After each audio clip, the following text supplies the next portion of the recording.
Oi, pessoal, sejam todos muito bem-vindos ao capítulo 2 aqui do canal O Desempresário.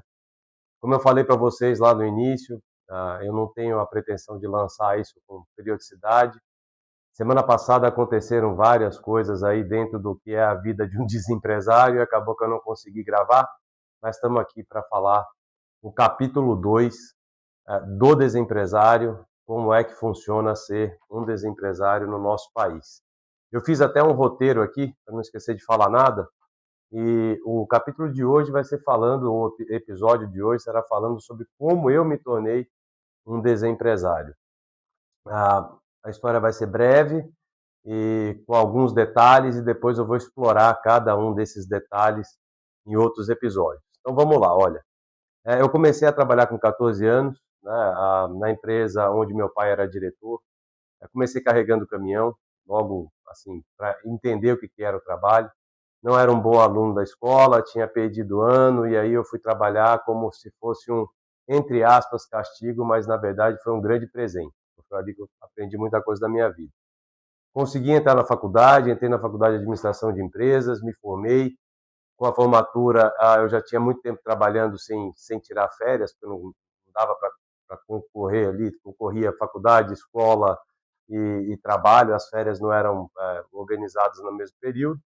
Então, fui fazer uma pós-graduação fora do Brasil, voltei, e na volta foi quando a gente começou a estudar. Meu pai já não era mais diretor da empresa que trabalhava, ele fundou a sua própria empresa, e ele já tinha, na época, outros 5 ou 6 sócios, se eu não me engano. E assim, com a volta, com o retorno ao Brasil, eu já assumi um cargo de gerência na empresa e comecei a desempenhar o meu papel. Era uma empresa de engenharia, onde a grande maioria dos sócios eram engenheiros, né? Então eu peguei a parte administrativa da empresa para começar a estruturar RH, financeiro, comunicação, marketing, enfim, contabilidade, toda essa área administrativa.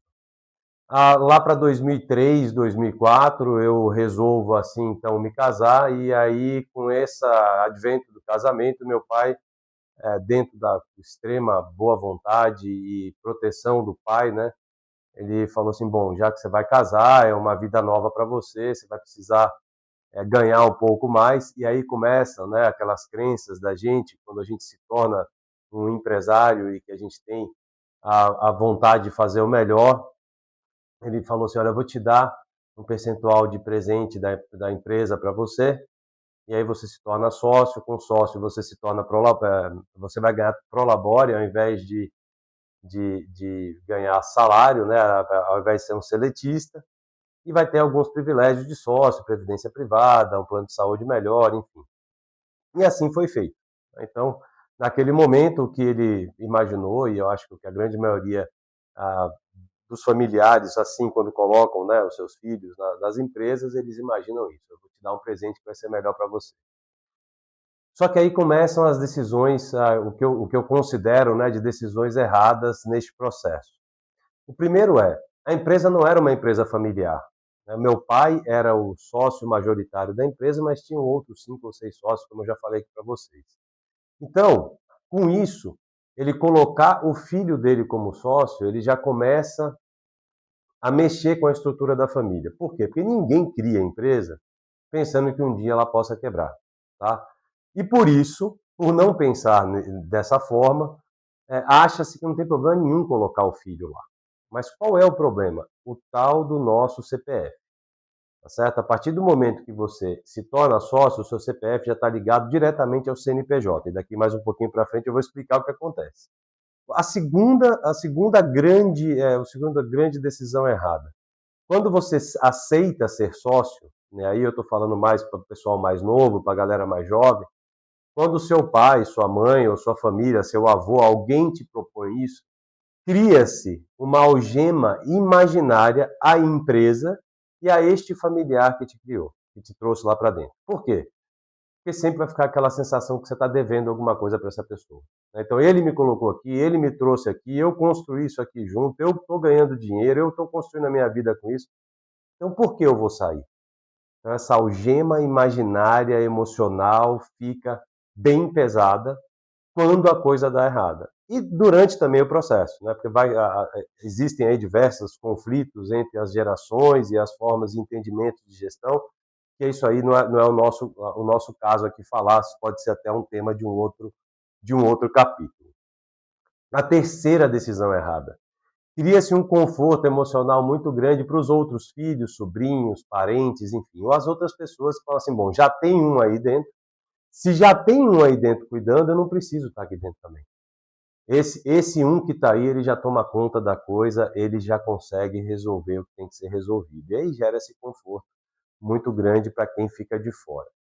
A quarta decisão errada, que eu avalio ser, a, a gente, né, quando é alçado a esse posto e se torna sócio, a gente começa a se destacar com o trabalho que a gente faz, o nosso ego vai se acostumando com as benesses e com os privilégios de ser dono. E aí, amigo, quando isso acontece, você começa a ficar feliz com qualquer migalha que vem até você, né? E aí, o que eu vim, depois de muito tempo, descobrir e cunhar esse termo, entramos na zona de conforto da infelicidade. Ou seja, você está infeliz com o que você faz, aquilo não está te levando a um lugar que você quer, mas o dinheiro, as benesses, os carros, as viagens, os aviões, as classes executivas, os helicópteros, os cartões corporativos, os planos de saúde, enfim. Tudo isso vai massageando o seu ego de uma forma que você vai se tornando ainda mais dependente de toda aquela estrutura, de tudo aquilo que é proporcionado por você ser sócio. Gente, isso tudo, e aí eu falo, como eu já falei para vocês antes, isso tudo cria, a gente vai acumulando diversas bombinhas dentro da gente e que vão explodir de alguma forma, de algum jeito, tá? Estou contando a minha história, só fraseando aqui, refalando o que eu falei, estou trazendo aqui a minha história de como me tornei um desempresário. Em 2013 eu tive um burnout, até por tudo isso que eu estou falando para vocês aqui, chega uma hora que o corpinho não existe, né? Ele não resiste a tudo isso que está acontecendo, e foi o que aconteceu comigo. E aí, com isso, eu fiquei dos 38 anos aos 40 trabalhando para conseguir me desvencilhar de tudo aquilo que tinha sido causado, até porque o meu diagnóstico, né, além de o sobrepeso, além de falta de sono, além de sedentarismo, além de tudo aquilo que você aí possivelmente já está vivendo ou já viveu algum dia na sua vida, eu tive um diagnóstico de infelicidade. Quando eu fui fazer um trabalho interno para entender aquilo ali, eu cheguei à conclusão que a minha infelicidade muito era em decorrência da minha vida, como eu estava levando ela. E eu já falei isso e repito, para mim não existe separação de vida pessoal e profissional. Então, eu não coloco a culpa no trabalho somente, eu coloco a culpa no todo. E eu demorei esses 2 anos para me desvencilhar das coisas da empresa. Por volta de 5 anos após, a empresa veio a falir.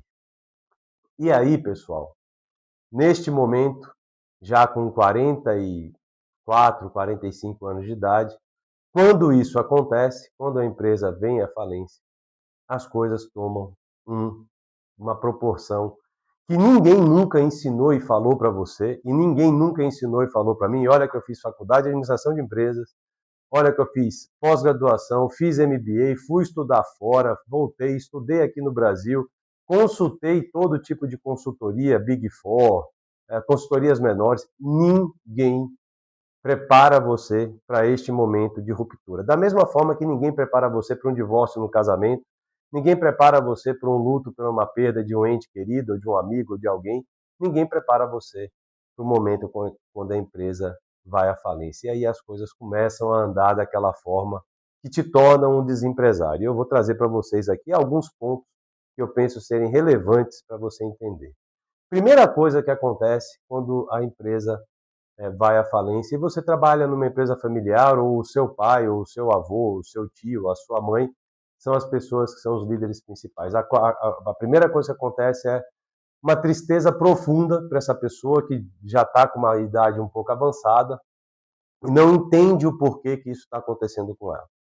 Então ela vê um projeto de uma vida inteira, um esforço, uma dedicação de uma vida inteira, ruindo por uma coisa que nem sempre é culpa da gestão dessa empresa. No meu caso em específico, não foi. E eu tenho um capítulo aqui, um episódio que eu vou conversar com vocês, explicando como a nossa empresa chegou à falência, e não apenas a nossa, mas a empresas de todo o segmento iguais ao nosso segmento. Então, a primeira coisa que você vai enfrentar é uma tristeza profunda dentro da sua própria casa, seu pai, sua mãe, seu irmão, sua irmã, os tios, enfim, todos que estiverem envolvidos com isso. A segunda coisa, e aí começa a vida de um desempresário, você tem o bloqueio ou até mesmo o confisco de todo o dinheiro que você tem no seu CPF. Tudo que você tiver. Aplicação financeira, dinheiro em conta corrente, título de capitalização, previdência privada, qualquer coisa que você tenha ligada ao seu CPF, em termos de dinheiro, vai ser bloqueado no primeiro momento e logo depois ele vai ser transferido sem muita explicação e muitas vezes sem nem te dar a chance de você recorrer ou de você brigar por ele. O segundo ponto, e aí eu estou mais uma vez falando e reforço, aconteceu comigo, é o meu exemplo. Segundo ponto, o seu único bem imóvel, a sua casa, o seu apartamento, o lugar que você mora, que é tido como bem de família, certo? E aqui eu até escrevi aqui no meu papelzinho, na minha cola, que eu acho que isso aqui merece um episódio especial, falando exclusivamente sobre bem de família e o que acontece, tá? Porque a gente tem essa ideia de que o bem de família está 100% protegido. Ele não está.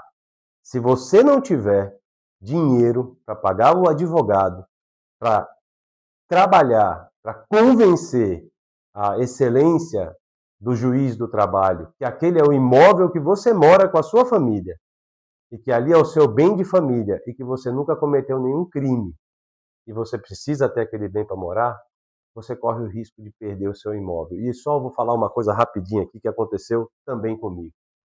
Tem alguns juízes que falam o seguinte, mas essa pessoa não precisa morar nessa casa mais. Vende essa casa, 90% do valor vai para pagar as supostas dívidas que ele tem e 10% você entrega para ele para que ele compre uma casa menor, um local melhor, um local menor, mais simples para morar, porque é assim que a justiça do trabalho entende que você tem que ser.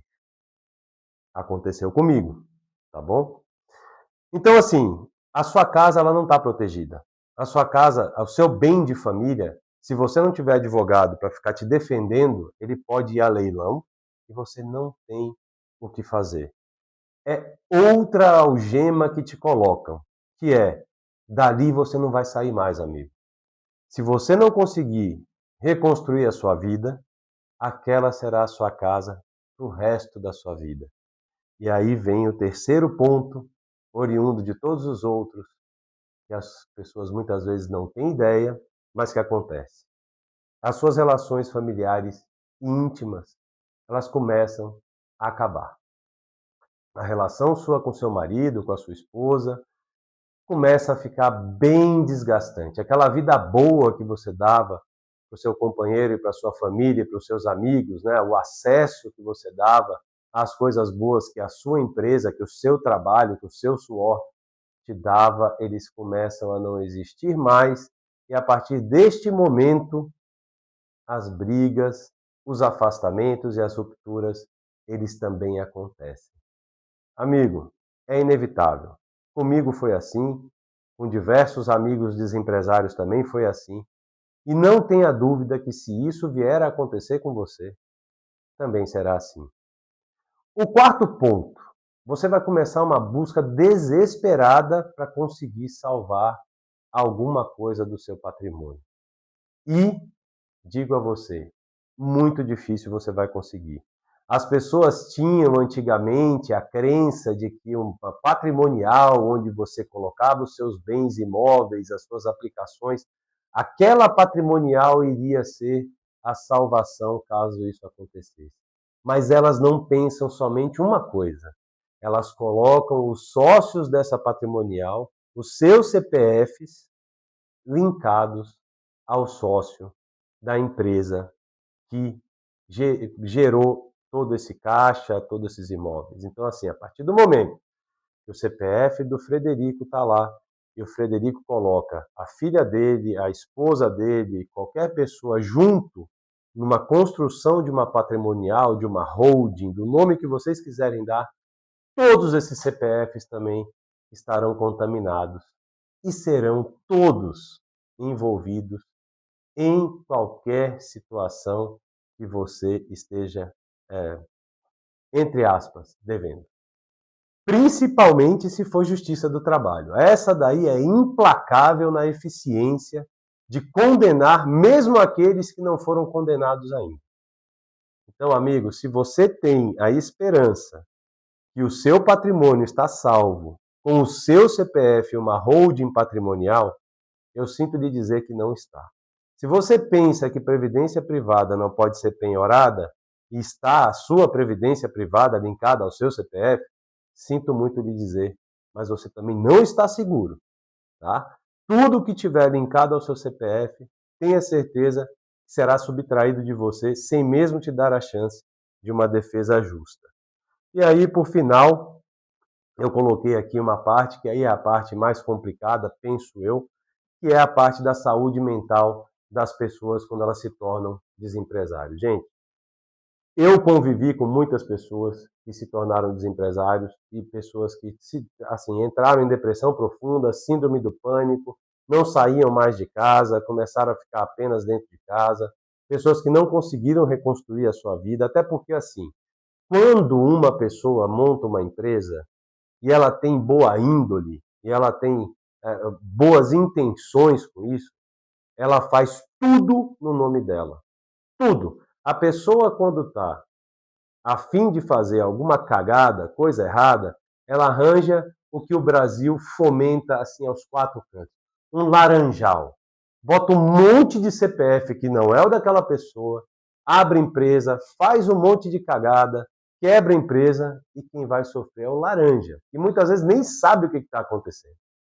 Quando a pessoa faz tudo direito e coloca o seu CPF, a sua vida ali dentro, isso tudo acontece e quando existe o processo da quebra da empresa, da falência, isso cria uma tristeza profunda para essa pessoa e para todos aqueles que estão ali no entorno.